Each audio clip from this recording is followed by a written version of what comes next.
Welcome to Minds and Money Online Connect. Up next is Fireside Chat with Ross Beaty. My name is Michael McRae, Mining Audience Manager here at Kitco. Kitco, your number one source for precious metal news. Our next guest has a unique vantage point on the biggest trends in mining right now. That is the uptick in precious metal prices due to worry about debt levels. And of course, metal-driven demand for huge investment in renewables. Ross Beaty, he builds companies. He is founder of Pan American Silver, Equinox Gold, and diversified renewable energy firm Altera Power. Ross, welcome. Thank you. Audiences, I want to remind you that you are able to ask Ross Beaty questions. Please message, and the organizers will review them, and then they will send them our way.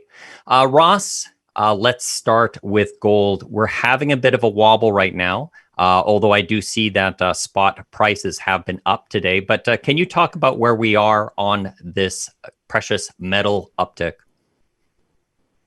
Sure, Mike, and it's kind of no secret that I've been bullish on gold for some time. I actually started being long gold back in 2014-15. Just when the gold price was bottoming, it started to break out in January 2016, and it's been in a secular bull market since then. And it's, markets don't always go straight up. They have head fakes like we've just seen the last few months. But we're in the middle of a very, very powerful long-term secular bull market. You're going to see prices breaking out into new highs in due course, probably next year sometime. There's absolutely nothing that's changed in the last few months. The powerful fundamentals, the macro fundamentals for gold going higher are still very much intact, and I just don't see anything breaking down that would cause me to change that forecast. So I'm still very, very convinced that we're going to see higher gold prices in the next year or so. Let's talk about silver. There's two nice trends that build up with silver. There's the precious metal angle, and then there's also the industrial angle. Yeah, I mean that's what makes silver different than gold. It's got half precious metal like gold and half industrial metal like, say, copper. So it's kind of the best of both worlds, as long as they're both in a bullish trend. And when that happens, silver is because it's also much thinner. It's about a tenth the size of the gold market. So when there's money that comes into silver or comes out of it, it tends to be more volatile. But right now there's a strong market for industrial metals, driven by the development of China, the incredible, humongous sucking sound of all metals that go into China. China is growing again, and it's pulling metals out of inventories, and that's very good for all base metals and all industrial metals like silver, which has myriad of uses. It has actually more uses than any other metal. You name it, you use silver. But the main thing you use silver in right now are things like photovoltaic cells. That's the number one single use of silver. It's almost 100 million ounces out of a total demand of about 1 billion ounces.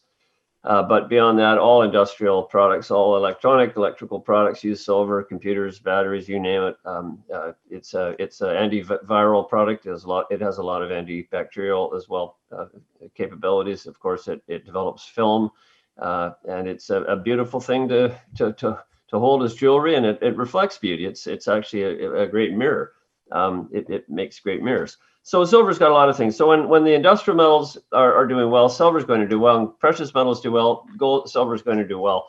And that's why it's probably it has outperformed in the last 6 months, gold and all other industrial metals. And that's likely to continue, I think. We're in an interesting point right now that we are certainly in an uptrend with precious metal prices, but we haven't seen a lot of mergers and acquisitions yet. We do see hints of that in Australia, but there has been this overwhelming talk about discipline that is actually not overbuying, and then just seeing where this goes. Can you talk about the sector right now, and certainly talk about the senior miners? So what we do see is that they've been filing just some tremendous quarters right now, but they are hitting a bit of a resource wall. Carry on that we continue to see this. Is it just a matter of they continue to hike dividends, or do you see some differences with the sector? No, I think it's kind of, every cycle is the same, but every cycle is different. And this particular cycle, is different right now, at least, in that the seniors who were drunk and did crazy things in the top of the last cycle around 2011, they just bought all kinds of dumb things, and then they spent 4 or 5 years in purgatory with investors where they were in the penalty box, and the valuations came down, and a lot of people just stopped investing in precious metals companies because management did really dumb things. So they've been very loath to do that this particular time, and they've built balance sheets, and they've increased dividends, and they've done responsible things. Having said that, the one thing that mining is different from most industries, and that is that it's non-renewable. It's a depleting resource, and so if a company doesn't either discover or acquire, it ends up going out of business, because ultimately all mines go to zero, all mines deplete. So companies have to be always trying to, replenish their reserves. And the other reality is large companies are very poor at doing exploration. Very large companies they have too much bureaucracy. They're too slow. It's the juniors that make the discoveries. The juniors out there doing aggressive things in aggressive places, and they have the budgets from investors to make discoveries. They're doing wonderful things, and there's a lot of good juniors out there right now doing excellent work. So you're going to see, as companies discover that they've got kind of more cash than they absolutely need, and they're losing their resources, their grades are going down, their mines are depleting, they're going to start looking at, well, I've got to replace these reserves, I've got to replace my production, and they're going to go and they're going to start buying things. There's been a few large mergers, as you pointed out. There was a couple last year, really big one. We did one ourselves in Equinox. We did another one in Pan American with Tahoe. So we've been in the game, but they were done at good times. They were done when the gold and silver prices were much lower than they are now. Right now, the producing companies are fairly pricey, and that doesn't encourage deals. But unless, of course, the acquirer is trading at a higher multiple. But the other reality today is, and this is very different than it was sort of 10 or 20 years ago, scale counts today. Size matters. It really is important to have liquidity, to be in the indexes. And so large companies get valued higher simply because they get bigger. So it's a kind of a wealth creating exercise to do M&A today in the right circumstance. We certainly found that in Equinox when we combined with Leagold in a merger of equals. That was truly 1 and 1 is 3. Those deals are hard to find, but when you find them, they're really smart. They're smart for shareholders of both sides. And so those are the kind of things you look for. We're always looking for deals. Of course, Equinox is an acquisitive company. We're trying to get much bigger, much quicker, and you can only do that through M&A. So, we're always looking, but it's hard to find the right kind of company. It's really hard to find value. There's no point in doing a deal unless it's a value creating or an accretive transaction. So if you can find it, and if you can find the right target, if you can make it accretive, it's just going to be great. Shareholders will reward you. And if you can't, it's going to happen. What happened in the last cycle, shareholders are going to put you in the penalty box. That's, smart business, dumb business. That's how the world works. That talks again to you have emphasized with building Equinox Gold that you just had to have the scale, and you had to put it in passive funds, and then just have that wider exposure to investors. But does that have a change, or are companies like say at the mid tiers are just going to have to organize themselves differently to expose themselves to investors? No, I think you're going to find more mid tiers combine. The logic is good. The rationale is correct, I think. And you're going to find companies that have, say, one property just aren't going to be as well valued as companies that are more diversified. I mean, diversification where you have more than one mine in more than one location just reduces risk. It really reduces risk. And the mining game is such a risky game. It's risky on so many levels, not just technical, but also social and political. And so, I think having lots of eggs in lots of baskets is a strategy that should reward investors over the long term. Certainly something that I've followed in my career, and it's worked pretty well. And that means that you should be seeing, selective deals coming up this year or in the next year. There haven't been too many, but I think you'll see a little bit of that picking up over the next year. The other factor that you've always emphasized, Ross, was having appropriate scale. You just have to go to where you have something that is a large enough resource to actually make it economic. Oh, for sure. I mean, I in my earlier one of my my first company, I wasted 3 years of my life permitting a 50,000 ounce gold reserves, 50,000 ounces, and it was in California. So I mean, I just that was one of the dumbest things I ever did. Small deposits have all the hassle of big ones and none of the upside. So you've just got to look for scale. You've got to look for size. It's the only sensible strategy in this risky business that we're in. Let's I want to you mentioned about growth and reserve fall off, and that was a really good segue into Equinox. But I just want to get to that in a minute. But just your thoughts about the whole renewable uptick right now. You see all the excitement about EV. You see what copper prices are doing. You've obviously had that experience looking at Altera right now. How exciting is it on the renewable space? Well, Mike, you might remember I actually a couple of years ago I actually merged my renewable energy business, Altera Power, into a large Montreal-based company called Intergex, and it's still doing exactly what Altera was doing. I'm the second largest shareholder. I'm on the board. I'm very active in the company, and I love renewable energy. It's pure wind, hydro, and solar power. It's a great business, but from the standpoint of mining, one of the nice things about this energy transition that we're still right in the middle of, where we're moving from fossil fuel-based carbon-emitting power to clean energy, mostly now driven by wind and solar, and to some degree hydro, is that it's a more metal consumptive business. It's not just in the energy transmission. It's also in the energy, in the energy generation. It's also in the energy transmission and the energy use at the other end, be it a car or a motor of a different kind, or really anything that drives electricity. We're using a lot more electricity.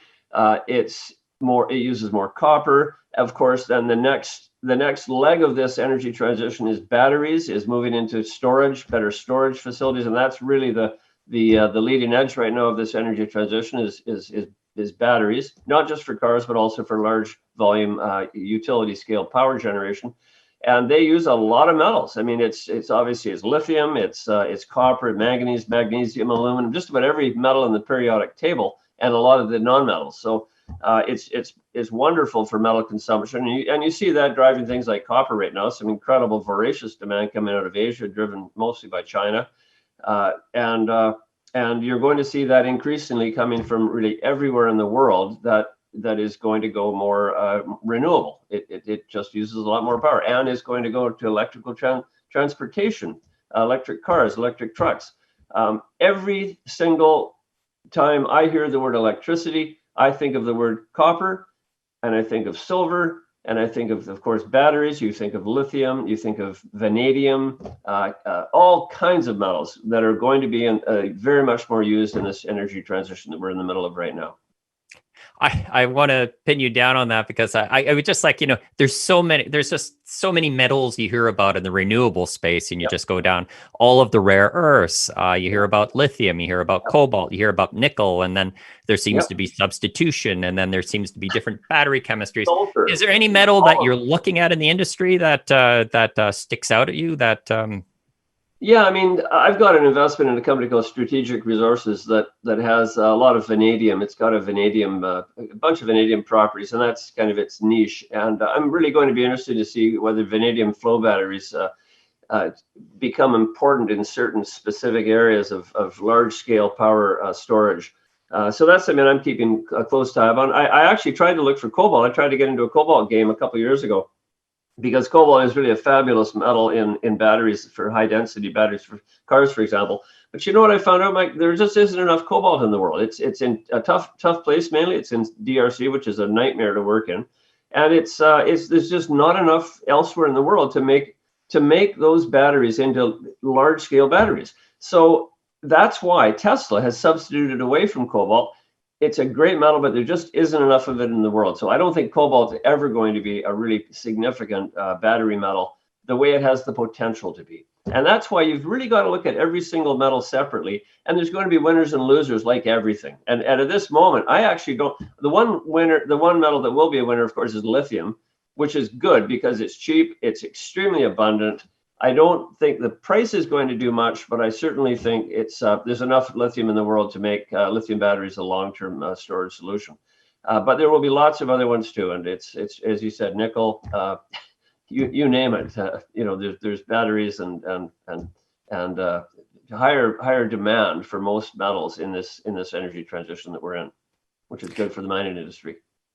Let's switch to Equinox. You did talk about the production drop off that many of the senior miners are looking towards. You are building Equinox as a 1 million ounce producer. Can you talk about where you are in your outlook right now and where the steps are in terms of getting towards 1 million? Oh, sure. Equinox has been a really happy story. We started Equinox at the beginning of 2018, so not even 3 years ago. And we were just determined to build a big company quickly because I was very bullish on gold then, and I'm extremely bullish on gold today.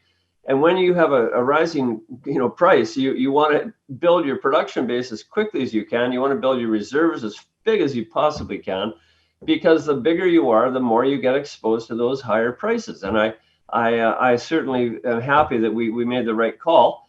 We started 2018.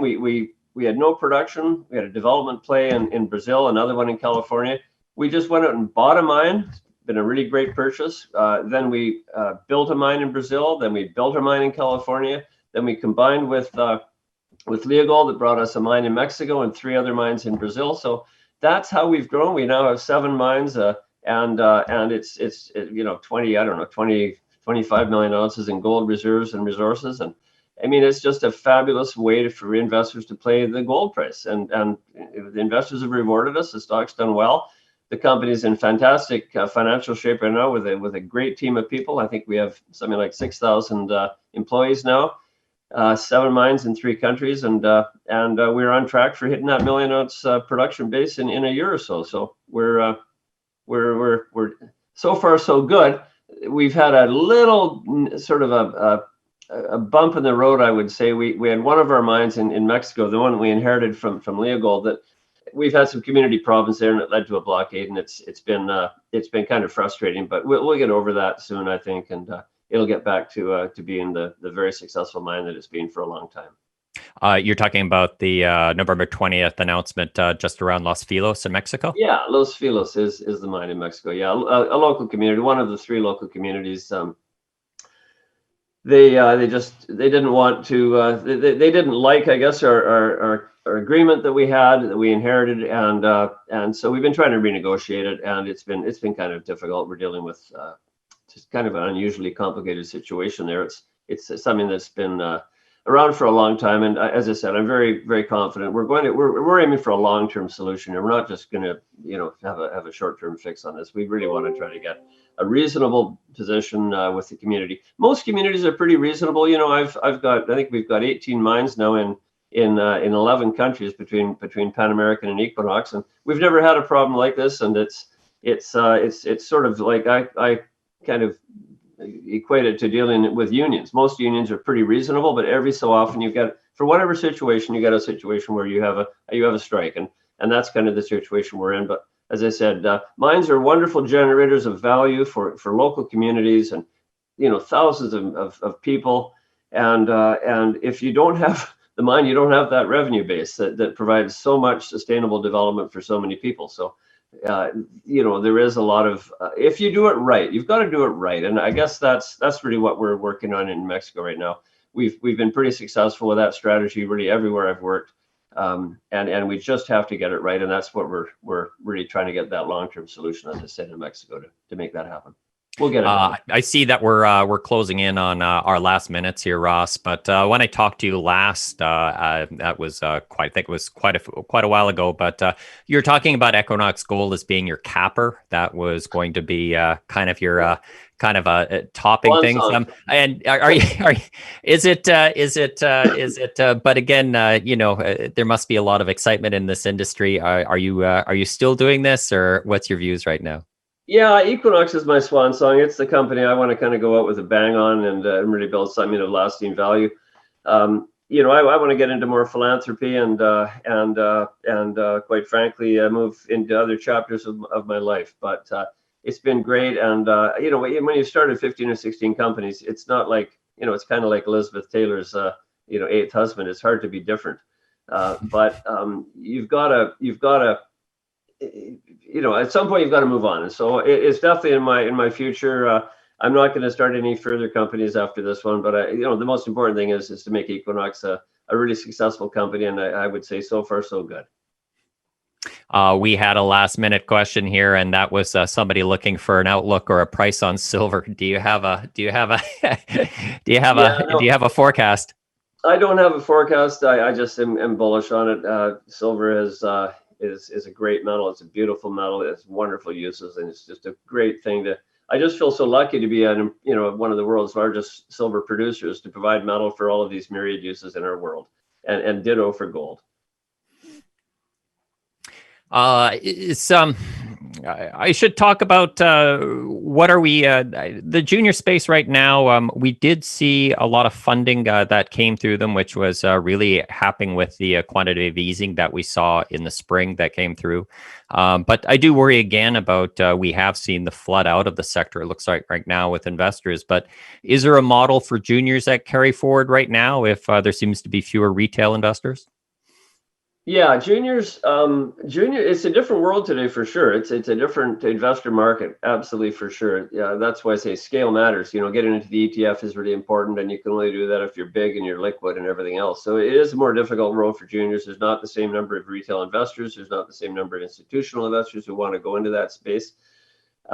But there's always going to be value created when you have a good drill hole and if you discover a new deposit. You're creating something from nothing, and you will be of interest to mining companies, certainly in due course, to the extent you can de-risk your assets. So it's a much more difficult sector, I'd say, today than it used to be. But the really good stories with really good management, they'll always find homes, they'll always find buyers, and they will get valued up. And as gold goes up in price, you will see a move of investors from the large caps that are kind of capped out in terms of value to the mid-tier. They'll do better, but eventually in the final stages of this market, the juniors just go bananas. So if people can kind of keep the faith and hold their activities and value to that point in the cycle, you're going to see a phenomenal. It always ends up. That's sort of the cycle ending when that happens, when the juniors just go ballistic, and there's crazy money and crazy financings and everything else happening. That's the time when I would typically be saying adios. I want to thank Ross Beaty. He is founder of Pan American Silver, Equinox Gold, and diversified energy firm Altera Power. Ross, thank you very much. You are with Mines and Money Online Connect. This has been the Fireside Chat with Ross Beaty from sunny Vancouver. My name is Michael McRae, mining manager at Kitco. Kitco, your number one source for precious metal news. I want to thank the organizers with Mines and Money, and enjoy the rest of your sessions today. Thank you.